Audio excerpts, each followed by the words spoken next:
পৈশাচিক হামলায় ফিলিস্তিনের হাজার হাজার গাজাবাসীর জীবন কেড়ে নিচ্ছে ইসরায়েল বর্বর বাহিনী। এর জবাবে ইসরায়েলের রাতের ঘুম কেড়ে নিচ্ছে হিজবুল্লাহ নামক একটি সশস্ত্র সংগঠন।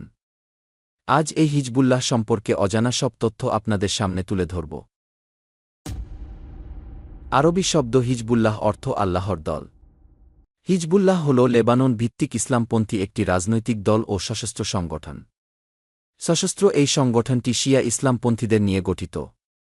মার্কিন যুক্তরাষ্ট্র, France, great Britain, Australia, Canada, ইসরায়েলের কাছে হিজবুল্লাহ একটি সন্ত্রাসী সংগঠন। হিজবুল্লাহ কখন আত্মপ্রকাশ করেছিল তা নিয়ে মতভেদ রয়েছে। সংগঠনটির জন্ম কেউ উল্লেখ করেন ১৯৮২, আবার কেউ ১৯৮৫ সাল বলে থাকেন। তবে ১৯৮৫ সালে হিজবুল্লাহ গঠনের ঘোষণা দেওয়া হয় বলে জানা যায়। ইরান সমর্থিত সশস্ত্র সংগঠনটির সদর দপ্তর লেবাননের রাজধানী বৈরুতে অবস্থিত। সশস্ত্র সংগঠনটির জিহাদ কাউন্সিল নামক একটি সামরিক শাখা এবং loyalty to the resistance block নামক একটি রাজনৈতিক শাখা রয়েছে। জানা যায় ১৯৮৫ সালে প্রতিষ্ঠা ঘোষণা দেওয়ার পর শেখ সুবি তুফাইলি হিজবুল্লাহর প্রথম মহাসচিব হন। ১৯৯১ সালে সাইয়েদ আব্বাস আল মুসাবি মহাসচিব হিসেবে তুফাইলির স্থলাভিষিক্ত হন। তবে কয়েক মাসের মধ্যেই ইসরায়েল তাকে হত্যা করে এবং সৈয়দ হাসান নাসরাল্লাহ হিজবুল্লাহ প্রধান হিসেবে আব্বাস আল মুসাবির স্থলাভিষিক্ত হন। নাসরুল্লাহ একজন রাজনৈতিক নেতা হিসেবে পরিচিত। তার নেতৃত্বে হিজবুল্লাহ সামরিক ও রাজনৈতিক ক্রিয়াকলাপে গুরুত্বপূর্ণ ভূমিকা পালন করে। ইসরায়েলের সামরিক বাহিনীর বিমান হামলায় ২০২৪ সালের ২৭ সেপ্টেম্বর রাতে হিজবুল্লাহ প্রধান হাসান নাসরুল্লাহ নিহত হন। হাসান নাসরাল্লাহ নিহত হওয়ার পর উপপ্রধান নাইম কাশেমকে হিজবুল্লাহর নতুন নেতা হিসেবে বেছে নিয়েছে। সংগঠনটি তাদের প্রয়োজনে সময়ে সময়ে নতুন প্রধানের নাম ঘোষণা করে।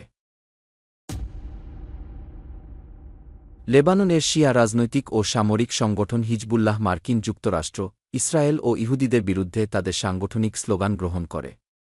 হিজবুল্লাহর স্লোগান হল, নিশ্চয় আল্লাহর দলই বিজয়ী হবে। এই স্লোগান হিজবুল্লাহর ট্রেডমার্ক হয়ে ওঠে। শিয়া ইসলামপন্থী গোষ্ঠী হিজবুল্লাহ ধর্মীয়, রাজনৈতিক এবং সামাজিক উপাদানগুলিকে একত্রিত করে একটি আদর্শ দ্বারা পরিচালিত হয়। হিজবুল্লাহর ভাবাদর্শ হল ইসলামী জাতীয়তাবাদ, সাম্রাজ্যবাদ বিরোধিতা, শিয়া জিহাদ, খোমেনিবাদ, পাশ্চাত্য বিরোধিতা এবং ইহুদি বিদ্বেষ। লেবাননের গৃহযুদ্ধের সময় দেশটির দক্ষিণ অঞ্চল নিজেদের দখলে নেয় হিজবুল্লাহ।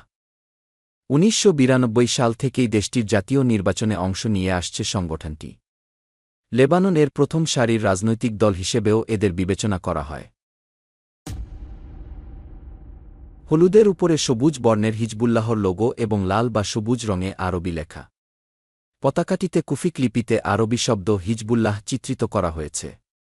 এক হাতে একটি রাইফেল ধরে উপরে উঠানো। পতাকাটিতে আরও বেশ কয়েকটি প্রতীক রয়েছে, যেমন একটি পৃথিবী, একটি বই, একটি তরবারি এবং একটি ৭ পাতার শাখা। লোগোর উপরে আরবিতে লেখা, যার বাংলা অর্থ অবশ্যই আল্লাহর দলই বিজয়ী হবে। লোগোর নিচে লেখা রয়েছে, যার বাংলা অর্থ লেবানন এ ইসলামী প্রতিরোধ। হিজবুল্লাহর একটি বৈদেশিক সম্পর্ক ইউনিট রয়েছে, যা বেশ কয়েকটি বিদেশি দেশ এবং গোষ্ঠীর সাথে সম্পর্ক বজায় রাখে, বিশেষ করে শিয়া রাষ্ট্র এর সাথে। এছাড়া ফিলিস্তিনের সাথে হিজবুল্লাহর গভীর সম্পর্ক রয়েছে এবং মধ্যপ্রাচ্যের বাইরে ল্যাটিন আমেরিকা এবং উত্তর কোরিয়ার মতো জায়গায় কার্যক্রম পরিচালনা করার কথা জানা যায়। ইরান ও সিরিয়ার মতো দেশগুলোর সাথে হিজবুল্লাহর ঘনিষ্ঠ সম্পর্ক রয়েছে। আন্তর্জাতিক স্তরে বিভিন্ন মুসলিম সংগঠনগুলোর সাথে এ সংগঠন সম্পর্ক বজায় রাখে এবং বিভিন্ন সময়ে রাজনৈতিক সমর্থন পেয়েছে। আল কায়েদার সাথে হিজবুল্লাহর যোগাযোগ বা সহযোগিতার খুব কম প্রমাণ পাওয়া গেছে। তাছাড়া হিজবুল্লাহর নেতারা বর্তমান বা অতীতে আল কায়েদার সাথে সংযোগ অস্বীকার করেন।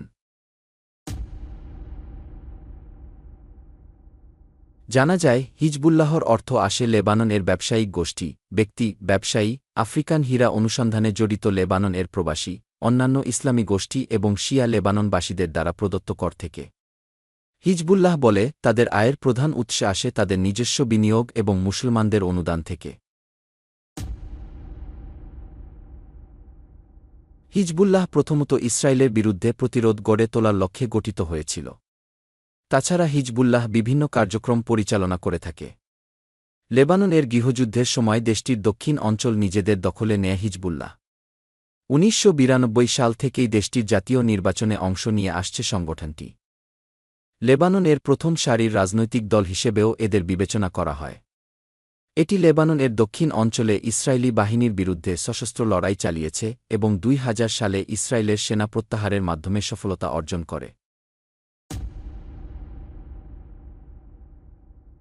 হিজবুল্লাহ লেবানন এর সংসদে প্রতিনিধিত্ব করে এবং সেখানে একটি শক্তিশালী রাজনৈতিক অবস্থান প্রতিষ্ঠা করেছে। এটি দেশটির সরকারে অংশগ্রহণ করে এবং বিভিন্ন রাজনৈতিক ইস্যুতে ভূমিকা রাখে। হিজবুল্লাহ শিক্ষা, স্বাস্থ্য এবং অন্যান্য সামাজিক সেবামূলক কাজ করে। এটি লেবানন এর শিয়া জনগণের জন্য স্বাস্থ্যসেবা, স্কুল ও সামাজিক কল্যাণ প্রকল্পে সহায়তা প্রদান করে।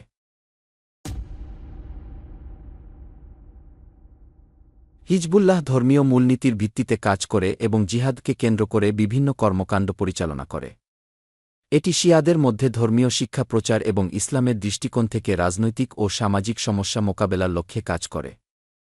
হিজবুল্লাহ এমন একটি বহুমাত্রিক সংগঠন যা রাজনৈতিক, সামরিক এবং সামাজিক কাজের মাধ্যমে লেবানন এর শিয়া জনগণের জন্য একটি গুরুত্বপূর্ণ ভূমিকা পালন করে। নিহত হাসান নাসরুল্লাহর নেতৃত্বে সংগঠনটি লেবানন এর সামাজিক ও রাজনৈতিক ইতিহাসে একটি উল্লেখযোগ্য প্রভাব ফেলেছিল। এটি প্রধানত ইসরায়েলের বিরুদ্ধে প্রতিরোধ গড়ে তুলতে কাজ করে, তবে এর কার্যক্রম রাজনৈতিক ও মানবিক ক্ষেত্রেই বিস্তৃত। মজলুম ফিলিস্তিনবাসীর পক্ষে ড্রোন, রকেট, মিসাইল প্রভৃতি অস্ত্র ব্যবহার করে ইসরায়েলের বিরুদ্ধে সশস্ত্র যুদ্ধ পরিচালনা করে লেবানন এর হিজবুল্লাহ বাহিনী।